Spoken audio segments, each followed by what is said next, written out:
And still very much developing this morning, a deadly police shooting in the Uptown area here in Albuquerque. Yes, we expect to learn more today about the suspect that was killed. Our News 13's David Romero is live near where the shooting happened. You're over near Manal and Louisiana. David, bring us up to speed about what you know.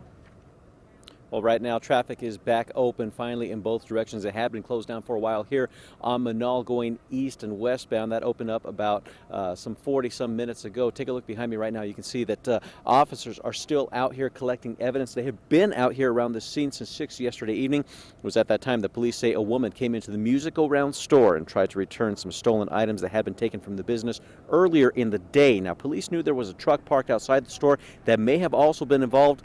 2 men were inside the truck when they arrived. Police quickly arrested the woman, but when they approached the truck, the passenger got out and started running. The sergeant started chasing him, first in his vehicle, then on foot. The suspect managed to climb a fence and jump on a roof. He later jumped off of that roof and at one point was right in front of the cop pointing a gun at him. The officer refrained from shooting because there were people behind the gunman. That's when the suspect took off again, dodging traffic on Manal, heading for the Sheridan. The sergeant backed off. Police set up a perimeter, putting the hotel and a restaurant on lockdown, blocking traffic at Louisiana and Manal as well.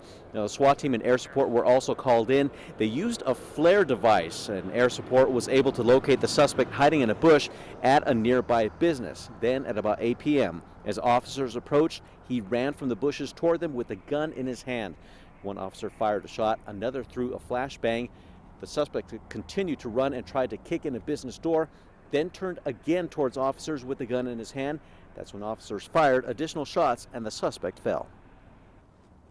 And the officers were very clear and distinct that they could definitely see that the subject was armed with a handgun. Multiple commands given to him by the sergeant, by the tactical team to stop, to drop the weapon. He completely disregarded all that, and he created a very dangerous situation. And of course, the suspect later died at the hospital from his injuries. Police are investigating exactly how many shots were fired. They do not believe that the suspect was able to fire any shots. However, when they found him, he did have the gun in his hand and his finger on the trigger. Elizabeth, back to you. All right, David, thank you for that update. The woman, by the way, was taken into custody, and the other man in the truck is still on the loose. Police say they have a big investigation on their hands, including multiple witnesses and video from police. The officer involved here is, of course, on standard paid administrative leave while this investigation continues.